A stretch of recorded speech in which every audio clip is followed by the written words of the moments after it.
বিসিবির ভেন্যু পরিবর্তনের অনুরোধ না মানলে বিশ্বকাপ বয়কটের হুমকি পিসিবির। দাবি পাকিস্তানের গণমাধ্যমের 21 জানুয়ারির মধ্যেই সিদ্ধান্ত জানাবে আইসিসি। নির্ধারিত সময়ের একদিন পর কারণ দর্শানোর নোটিশের জবাব দিলেন পরিচালক নাজমুল ইসলাম। চিঠিতে কি উল্লেখ করেছেন এখনো খোলাসা করেনি বিসিবি। তাওহিদ হৃদয় সেঞ্চুরিতে নোয়াখালীকে হারালো রংপুর রাইডার্স। চট্টগ্রামের বিপক্ষে সান্ত্বনার জয় দিয়ে আসর শেষ করল ঢাকা। চূড়ান্ত বিপিএল এর প্লে অফ লাইন আপ। জয় দিয়ে নারী টি-20 বিশ্বকাপের বাছাই পর্ব শুরু করল বাংলাদেশ। কাঠমান্ডুতে যুক্তরাষ্ট্রকে 21 রানে হারিয়েছে লিগার সুলতানার দল। ভেন্যু পরিবর্তন না করলে বিশ্বকাপে বাংলাদেশের অংশগ্রহণ না করার সিদ্ধান্তে এবার পাকিস্তানকে পাশে পেল লাল সবুজ। বিসিবির দাবি না মানলে বিশ্বকাপে অংশ নেবে না পাকিস্তানও। বাংলাদেশের সবগুলো শর্ত যৌক্তিক বলে মনে করে পিসিবি। এমন খবর প্রকাশ করেছে পাকিস্তানের শীর্ষস্থানীয় গণমাধ্যমগুলো।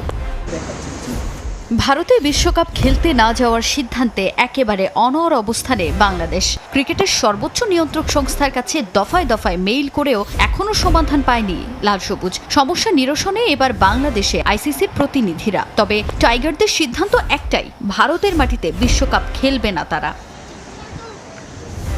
টি-20 বিশ্বকাপের বাকি 3 সপ্তাহেরও কম সময়। এখনও সমস্যা সমাধান না হয় অনিশ্চিত বাংলাদেশের বিশ্বকাপ ভাগ্য। ভেন্যু পরিবর্তনের এই দাবি আদৌ আইসিসি মানবে কিনা তা নিয়েও আছে শঙ্কা। তবে এত সব জটিলতার মধ্যে এবার বাংলাদেশের পাশে দাঁড়ালো পাকিস্তান।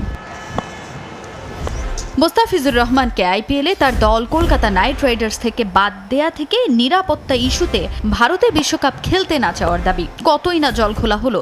ভারতে বাংলাদেশের খেলতে না চাওয়ার সিদ্ধান্তকে হয়তো এবার পুনর্বিবেচনা করবে আইসিসি। এমন অবস্থায় বাংলাদেশকে পূর্ণ সমর্থন দিচ্ছে পাকিস্তান ক্রিকেট। বাংলাদেশের সবগুলো দাবি যৌক্তিক। টি-20 বিশ্বকাপ খেলতে আইসিসির কাছে বাংলাদেশের দাবি করা প্রত্যেকটি বৈধ।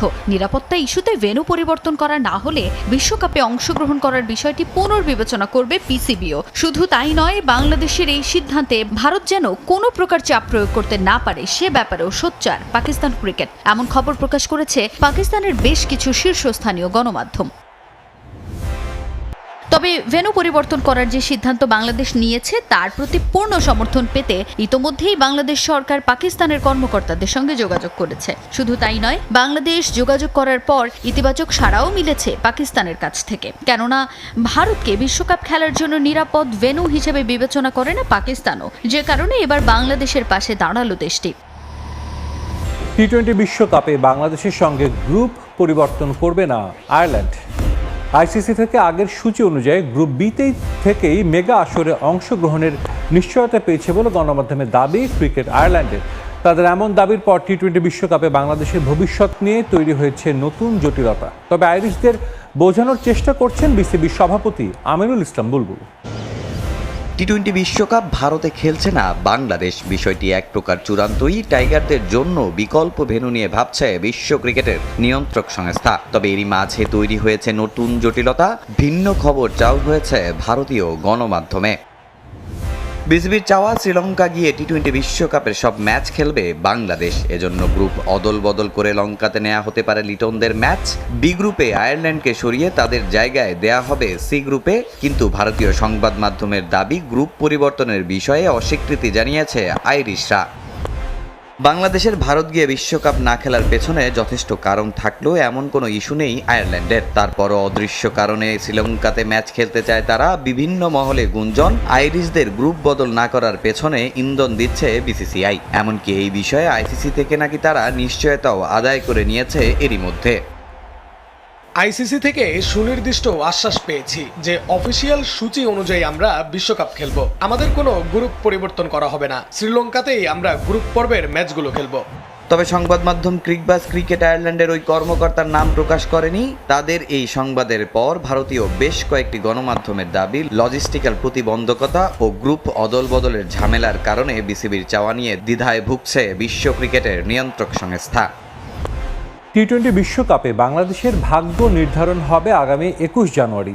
বেশ কয়েক দফা আলোচনার পরও ভারতে না খেলার সিদ্ধান্তে অনড় অবস্থানে ক্রিকেট বোর্ড। বিকল্প ভেন্যু বা গ্রুপ পরিবর্তন বাংলাদেশের কোনো অনুরোধই রাখতে রাজি নয় আইসিসি। গত শনিবারের সভাতেই নাকি বিষয়টি স্পষ্ট জানিয়ে দিয়েছে তারা, এমন খবর দিয়েছে ক্রিকেট বিষয়ক গণমাধ্যম ক্রিকইনফো। তাই যদি শেষ পর্যন্ত বিসিবি ভারতের টাইগারদের খেলতে পাঠাতে রাজি না হয়, তবে র্যাঙ্কিং অনুযায়ী বিকল্প দল হিসেবে স্কটল্যান্ডকে বেছে নেবে আইসিসি। দরজায় করা নাড়ছে টি-20 বিশ্বকাপ, তবে এখনও অনিশ্চয়তায় বিশ্বকাপে বাংলাদেশের অংশগ্রহণ। নিরাপত্তা শঙ্কায় ভারতে যেতে চায় না টাইগাররা। বিকল্প ভেন্যু হিসেবে শ্রীলঙ্কায় খেলতে চায় বাংলাদেশ দল। এই মুহূর্তে ভারতে খেলতে গেলে ক্রিকেটার, সমর্থক, গণমাধ্যম কর্মী সহ সবাই রয়েছে নিরাপত্তা ঝুঁকিতে। তাই না খেলার সিদ্ধান্ত গত 4 জানুয়ারি আইসিসিকে স্পষ্ট করে জানিয়ে দেয় বিসিবি। বাংলাদেশের অনুর অবস্থানে এই প্রস্তাব আমলে নিয়ে কয়েক দফা সভা হয়েছে আইসিসি ও বিসিবির মাঝে, তবে মেলেনি কোনো সমাধান। 7 ফেব্রুয়ারি মাঠে গড়াবে টি-20 বিশ্বকাপ। উদ্বোধনী দিনেই কলকাতায় ওয়েস্ট ইন্ডিজের মুখোমুখি হওয়ার কথা রয়েছে টাইগারদের। হাতে সময় নেই বললেই চলে। সবশেষ ঢাকায় গত শনিবারের সভায় আয়ারল্যান্ডের সঙ্গে গ্রুপ পরিবর্তনের বিসিবির অনুরোধও নাকচ করে দিয়েছে আইসিসি। তাই একে একে বন্ধ হয়ে গেছে সব দরজা। অবশেষে ক্রিকেট বোর্ডের কারণ দর্শানোর নোটিশের জবাব দিলেন পরিচালক নাজমুল ইসলাম। ডেডলাইনের একদিন পর রোববার রাতে সশরীরে বোর্ডে গিয়ে ব্যাখ্যা দিয়েছেন বিতর্কিত এই পরিচালক। যদিও চিঠিতে তিনি কী উল্লেখ করেছেন তা এখনও খোলাসা করেনি বিসিবি। দুদিন আগেই বিসিবি পরিচালক ইফতেখার মিঠু জানিয়েছিলেন, বাসার ঠিকানা না জানায় এম নাজমুল ইসলামের সঙ্গে নাকি যোগাযোগ করা যাচ্ছে না। অবশেষে ওই বিতর্কিত পরিচালকের খোঁজ পাওয়া গেছে, তবে সেটা নির্ধারিত সময়ের পরে। জানা গিয়েছিল শনিবার সকাল 11টার মধ্যে জবাব চেয়েছিল বিসিবি, কিন্তু নাজমুল বোর্ডে যান পরদিন, অর্থাৎ রোববার সন্ধ্যার পর। বিসিবির ডিসিপ্লিনারি কমিটির চেয়ারম্যান ফায়াজুর রহমান মিতুর কাছে শোকজ নোটিশের উত্তর দিয়েছেন নাজমুল ইসলাম। বিপিএলে গ্রুপ পর্বের শেষ ম্যাচ চলাকালীন ঘণ্টা দুয়েক মিরপুরে ক্রিকেট বোর্ডে অবস্থান করেন তিনি। সেখানে বোর্ডের আরও বেশ কয়েকজন শীর্ষস্থানীয় কর্মকর্তা উপস্থিত ছিলেন। যদিও চিঠিতে নাজমুল কি লিখেছেন তা এখনও খোলাসা করেনি বিসিবি। আমরা যে ওদের পিছিয়ে এত খরচ করতেছি, বিভিন্ন জায়গায় গিয়ে ওরা কিছুই করতে পারতেছে না। আজ পর্যন্ত আমরা একটা বই শিক্ষা আনতে পারছি? আমরা কি ওদের কাছ থেকে ওই টাকা ফেরত চাচ্ছি নাকি? সম্প্রতি ক্রিকেটারদের নিয়ে বেফাঁস মন্তব্য করে বিতর্কের জন্ম দেন এম নাজমুল।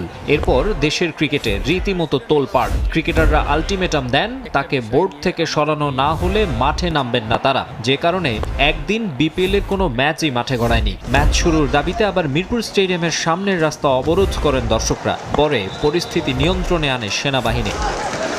চরম চাপের মুখে সেদিন ফিন্যান্স কমিটি থেকে এম নাজমুলকে অপসারণ করে বিসিবি। তবে এখনও পরিচালক হিসেবে বহাল আছেন তিনি। গঠনতন্ত্রে উল্লেখ আছে, কোনো পরিচালক নিজে থেকে পদত্যাগ না করলে তাকে সরানোর কিছু নিয়ম রয়েছে।